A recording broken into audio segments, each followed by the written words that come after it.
Good evening, adventurers. In tonight's tale, we have a game where the Dungeon Master decides to give a min-maxing player a deck of many things at level 1. And of course, the game quickly falls apart. Let's get into it. Tonight's tale is called The Dungeon Master Gives a Deck of Many Things to a level 1 power player. Basically, this friend of mine wanted to DM a campaign set in a Forgotten Realms inspired world, using D&D 5th as the system for 4 to 5 players. He called me and another friend of mine, we'll call him Chris, and told us to make our sheets while he searched for other people to join. Now, even though Chris and I had been friends for years, I was kind of worried about him playing with us, since I knew of his terrible habit of power playing and min-maxing. Don't get me wrong, he is a great person, just not a great player. But since I was craving for a game, I just went with it. I wanted to try making a wizard, but Chris had already taken it. So I went with the barbarian instead, Zerga the Exiled, half-orc with an outlander background, daughter of the chief of her orc tribe, Harlaw. Her father and family got killed by an orc warlock called Grashka and his minions.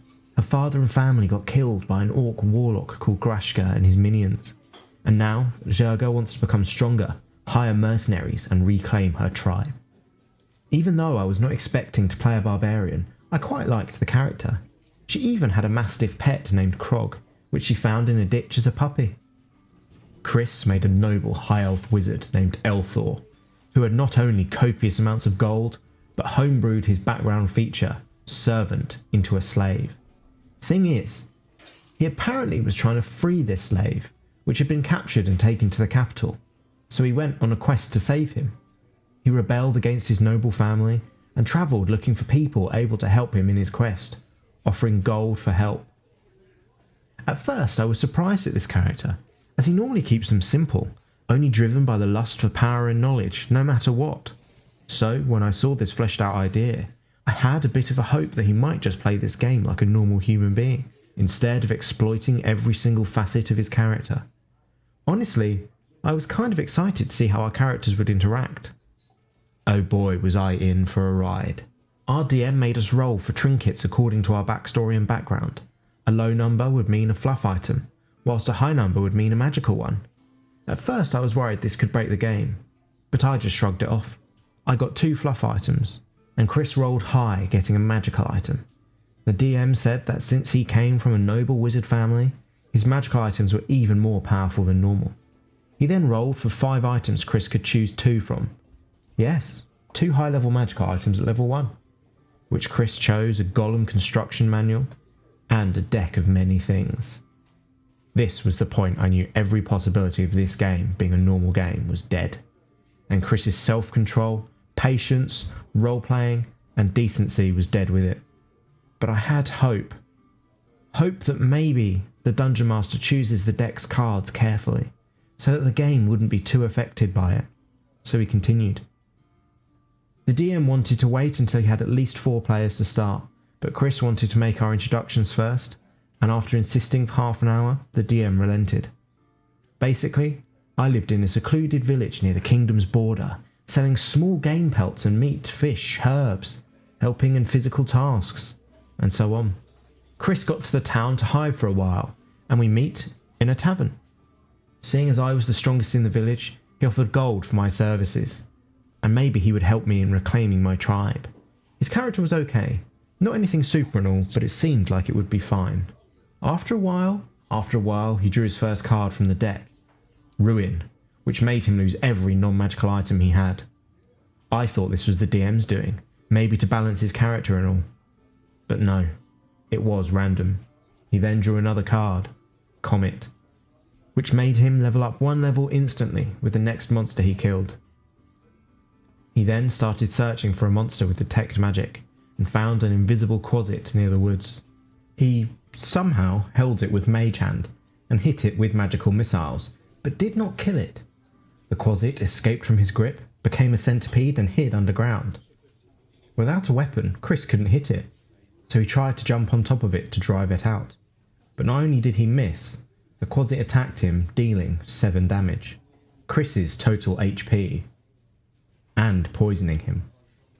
Before he fainted, the DM allowed him to draw another card, and he drew Talons, making his grimoire and spell focus disintegrate, and his Golem manual disappear. On top of that, Chris failed the saving throws and died. The worst part is, I couldn't even help him without metagaming, since I was at my camp on the other side of the village. Chris got upset, but didn't say anything. The session ended there. We later entered a call on Discord to talk. We usually talk every other day or so, and he told me his plan. He would make another character and keep drawing from the deck until he got either Sun or Moon, which are literally 50,000 XP or 1d3 wishes respectively. He also blamed the DM, saying he did those things on purpose, even though the DM actually helped him. I told him that it was a dumb idea, that we should learn from this experience and keep the deck for future crucial moments, or just outright abandon it. I told him that, for me, this much power at the beginning made the game boring and bland. But not for Chris though. Chris tried to retcon his half-elf slave into being a high elf who had his ears cut off, so he looked like a half-elf. The DM said no, so he made an identical twin brother with the same stats instead. Next session, my character eventually found out he was dead with the aid of her mastiff, found and killed the Quasit. The thing is, the Quasit was probably Grashka's doing, the warlock from my character's background, due to some clues I found, and that he had a lot of Quasit minions. My character promised to carry on her contractor's wishes, now that it overlapped with her own story. Now enter Elthor's twin brother, Cathur. Also, did I mention Cathur was with the half-elf slave I was searching for? Yeah, there's that. That scene was kind of funny though, since everyone in town thought the elf came back from the dead. Even my character thought he was a ghost. Basically, this was the same character as Elthor, but more of an arsehole. He treated others as inferior beings, even Zerga, which was the only one in town to offer help. The thing is, he was lawful good. When asked how a lawful good character could be such an arse, he replied with, "My character is loyal to his family, and thinks he is superior to everyone, and even though he believes they are deserving of life, they don't deserve respect." After he found out his brother was killed by a Quasit, I offered to help him take revenge, and took him and his slave to my camp, where I soon fell asleep. Him and his slave rolled for a temptation save, to see if they could resist the urge to draw a card from the deck. He succeeded, but his slave failed. His slave drew 2 cards, Idiot and the Fates. He used Fates to bring Elthor back from the dead, and him and his brother reunited, whilst my character just thought she was dreaming or drunk. For a second I was relieved. I thought he was going to get back to playing his original character, and Cathur, the twin brother, would take the deck away, preventing more chaos. But no, he wanted to play with Cathur now. He said that Cathur wasn't going to draw any cards, just protect the deck for his family. A few minutes later though, he drew 2 more cards. And guess which ones? Throne and Sun. Yeah, that one. The one that makes a level 1 become a level 9 in seconds, and gives him a magic weapon. And with this, my greatest fears become true. The DM actually didn't take out the most OP cards from the deck, and to top it off, gave it to a power player. Chris even suggested to the DM that he could split the XP in half for him and his brother, but that would make them 2 level 7 wizards, which in my opinion is even worse than 1 level 9. I suggested that Cathur become an NPC, and Chris played with Elthor instead, but he was having none of that. The session ended there, and I just felt my energy, excitement and enjoyment for the game simply disappear. Not because I wasn't high level like him, but because I actually wanted to enjoy the game from the ground up, and make stories with our fellow players. With such a level disparity in the party, the encounters will basically be either too easy because he can kill them with powerful spells, or too hard for everyone else because they'll be balanced to his level. Also, knowing Chris, he would use his spells and powers to enforce his will on other players, and no one would be able to say no, since he could kill anyone with a single spell. And the worst part? He doesn't want to let go of this.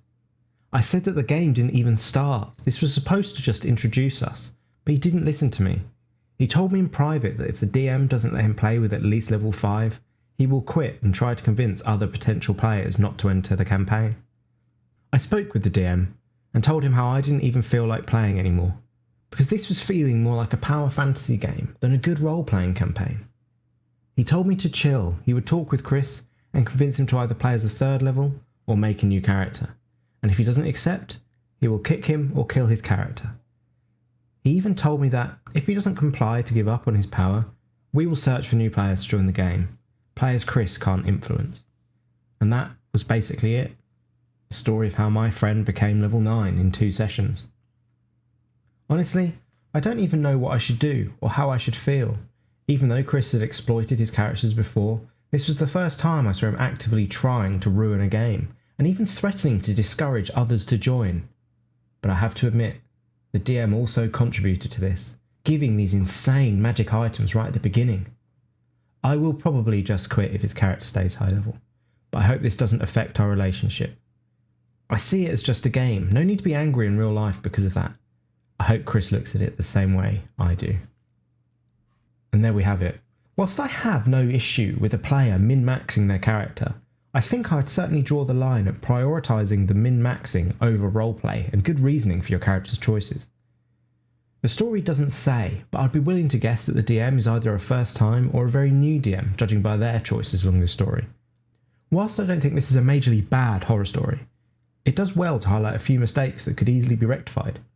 Firstly, discuss what you actually want to get out of your campaign. Is it going to be a pure dungeon crawl where everyone should try and make the most effective character? Or is it going to be more roleplay driven and players can be more creative with their character choices? And well, probably don't give someone a deck of many things at level 1. Or at least don't give them the rules as written one. You could probably do something quite cool with a heavily toned down version of the deck and a particularly avaricious character. Have any of you had a deck of many things appear in your game? I bet a bunch of stories stem from just that. If you have any, let me know in the comments. And if you like the video, please like and subscribe if you want to see more. That's all I have for this evening. Good night.